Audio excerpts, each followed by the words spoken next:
बताऊंगा। आज क्या मिलवाओगे? पूछ के बताऊंगा। जुमेरात को क्या मिलवाओगे? पूछ के बताऊंगा। वकीलों को क्या मिलवाओगे? पूछ के बताऊंगा। बच्चों से इमरान खान की बात करवाओगे? पूछ के बताऊंगा। अवाम को इमरान खान की आवाज सुनाओगे? पूछ के बताऊंगा। तस्वीर क्या अवाम को दिखाओगे? पूछ के बताऊंगा। इमरान खान को अखबार दोगे? पूछ के बताऊंगा। इमरान खान को किताबें पढ़ने दोगे? पूछ के बताऊंगा। इमरान खान को 28वीं तरमीम के ऊपर बात करने दोगे? पूछ के बताऊंगा। आज बहनों को मिलवाओगे? पूछ के बताऊंगा। एक्सटेंशन के बाद क्या इमरान खान को अवाम से बात करवाओगे? पूछ के बताऊंगा। बहनों को मिलवाओगे? पूछ के बताऊंगा। किससे पूछ के बताओगे? नहीं परसों मेरे कैबिनेट के मेंबर के गिरवान को आपने हाथ लगाया, मेरी लीडर की बहनों को आपने जो है उनकी बेइज्जती की। ये कहाँ की मेहमान नवाजी या कहाँ की इज्जत है? आप सर 1.5 साल से आ रहे हैं, 1.5 साल से हम आपकी मेहमान नवाजी। 1.5 साल से जो है हम यहाँ पर आईन और कानून की पासदारी करने दे रहे हैं आपको। हम जो है आप उसकी वायलेशन कर रहे हैं। हम कर रहे हैं आईन और कानून की पासदारी कर रहे हैं। आप लोग जो है आईन और कानून दोनों को नहीं मानते, कोर्ट के ऑर्डर्स आप नहीं मानते। एक लीडर से उनकी बहनों को आप मिलने नहीं दे रहे, उनके पॉलिटिकल जो टीम है उनको मिलने नहीं दे रहे। आप कहाँ की जो है इज्जत करते? इज्जत तो ये होती कि एक मेरे लीडर की बहनें आती, आप उनको इज्जत और एहतराम के साथ मिलने देते, ये इज्जत होती है। मेरे कैबिनेट के मेंबर्स आते हैं, उनको आप इज्जत और एहतराम से मिलने देते, ये इज्जत होती है। मैं यहाँ आया हूँ, मुझे जाने देते, क्योंकि कोर्ट के ऑर्डर्स हैं। आप लोगों को पैसे भी मिल जाती, जो आपको ऑर्डर दे रहे हैं उनको आप दिखा देते कि ये कोर्ट के ऑर्डर्स हैं, हम क्या करें? मैंने कोर्ट ऑर्डर्स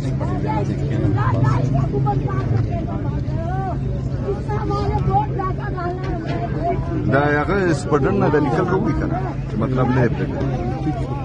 जी मेरे पाकिस्तानियों, वीडियो आपने मुलाहिजा कर ली। पहले बात कर लेते हैं थोड़ी सी नून लीग की क़यादत में, यानी कि इतने डरे हुए हैं, इतने सहमे हुए हैं, और मैं तो हैरान परेशान होता हूँ कि कोई भी इनमें से ऐसा शख्स नहीं है जो सेनेटर हो, एमपीए हो, एमएनए हो, और जनाब उसकी यानी कि इतनी भी जुर्रत नहीं है कि उनको कह सके कि यार मुलाकात कराने में कौन सी हर्ज है। यानी कि कोई अल्लाह माफ़ करे कोई ऐसा काम हो जाएगा कि यानी कि उल्टा दबाव में आ रहे हैं, प्रेशराइज हैं बेचारे, कि अगर खुदा न खास्ता मुलाकात हो गई और जनाब यानी कि सारा निज़ाम जो है वो इस वक्त बिफरा हुआ है और डरा हुआ है। यानी कि निज़ाम को समझ नहीं आ रही कि एक सुहेल खान आफरीदी की मुलाकात कराने से क्या हो जाएगा, कौन सा ऐसा पहाड़ आ जाएगा कि ये बेचारे दब जाएंगे। अच्छा, वैसे भी दबे हुए हैं कि आप अंदाज़ा करें कि जनाब जब सुहेल खान आफरीदी आता है तो मेरे ख़्याल में फिर इनको सांप सूंघ जाता है और इनकी जो हवा है वो निकल जाती है। अच्छा, ये तो यानी कि इनकी क़यादत हो गई।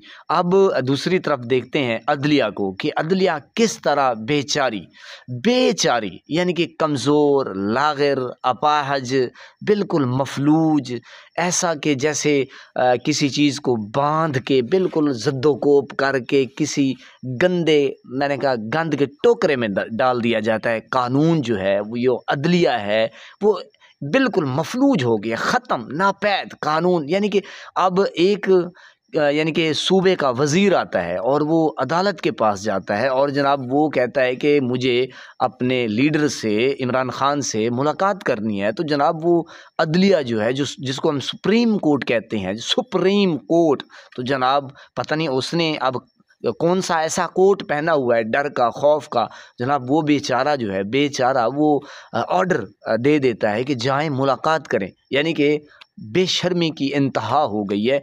फिर जब जाता है तो जनाब आप इस बात को ज़रा मद्देनज़र रखें जनाब कि एक आम सा एसएचओ होगा अडियाला जेल के बाहर, अब सुपरिटेंडेंट तो बाहर नहीं आ सकता, तो जनाब वो आके रोक देता है कि भाई हम मजबूर हैं, हम ये हैं, वो हैं, हम नहीं करा सकते, हमें ऑर्डर नहीं। यानी कि सुप्रीम कोर्ट का फैसला, जजेस का फैसला रद्दी की टोकरी में डाल दिया जाता है और जनाब एक वज़ीर आला को यानी कि मुलाकात नहीं कराने देते। तो ये यानी कि कैसा कानून है, इतना कमज़ोर कानून है। तो भाई इतना कमज़ोर कानून वो एक आम बंदे को क्या तहफ़्फ़ुज़ देगा। सबसे जो परेशानी वाली बात है यानी कि इमरान खान बार बार कहते हैं कि ताकतवर का एक कानून जो है पाकिस्तान में वो और है और जो गरीब के लिए वो और है। यानी कि आप देख रहे हैं कि जनाब जो नवाज़ शरीफ एक चोर है वो जनाब बाहर से आता है और कबूतर उड़ाता है, फिर जनाब कुछ अरसे के बाद उसके तोते उड़ जाते हैं, कबूतर उड़ जाते हैं। तो जनाब उसको कैसे प्रोटोकॉल यानी कि वो चोर है, चोर अदालत डिक्लेयर करती है कि ये चोर है और जनाब उसको हेलीकॉप्टर पता नहीं क्या से क्या। बहरहाल जनाब आपने देखा कि ताकतवर के लिए कानून और जनाब वज़ीर आज़म जो है शहबाज शरीफ वो भी जनाब मेरे ख्याल में उसी दिन यानी कि उसी दिन जनाब उसके ऊपर ये तय होना था, ये सज़ा बिल्कुल क्लियर हो चुकी थी, उसको पकड़ के जनाब जेल में डालना था। तो जनाब अंदाज़ा करें कि उसको वज़ीर आज़म की सीट पे बैठा दिया। तो आप अंदाज़ा लगा सकते हैं कि ये जो कानून है पाकिस्तान का ये सिर्फ़ और सिर्फ गरीब के लिए है, अमीर के लिए ये कानून नहीं है, ये रखेल है। अब मेरे अल्फाज सख्त हो सकते हैं लेकिन हैं अल्फाज बिल्कुल ठीक। बहरहाल वैसे मैं नून लीगी हैं मैं उनसे भी सवाल करता हूं कि जनाब आप भी अपनी राय देते हैं, वैसे मैं एहतराम करता हूं, हर किसी की एक अपनी राय है, वैसे पूछ लिया करें शोबाज से और जनाब आपके जो पीडीएम के करप्ट टोले हैं उनसे पूछ लें कि भाई आप मुलाकात कराने दें, क्या हो जाएगा, देख लेते हैं क्या हो जाएगा। तो जनाब वैसे हक बनता है कि या अब सारा निज़ाम भी डरा हुआ है और ये नून लीगी क़यादत भी डरी हुई है और अवाम भी डरी हुई, यानी कि इमरान खान का वो तो चलो प्रेशर आपके ऊपर है कि जब बाहर आएगा लग पता जाएगा। बहरहाल एक वज़ीर आला जो आता है उसको मुलाकात करने दे, क्या हो जाएगा। बहरहाल जनाब अल्लाह पाक आपको सलामत रखे, अस्ता वस्ता फूलों की तरह महकता हुआ रखे, नमाज 5 वक्त अदा करते रहा करें, वालिदैन की खिदमत किया करें और हमसायों को रखे ख़ास ख्याल, हमेशा हमेशा हक़ और सच की आवाज़ को बुलंद करते रहा करें। जहाँ देखें किसी के साथ जुल्म ज़्यादती वहीं पर अपने होने का सबूत दीजिए। अल्लाह निगहबान।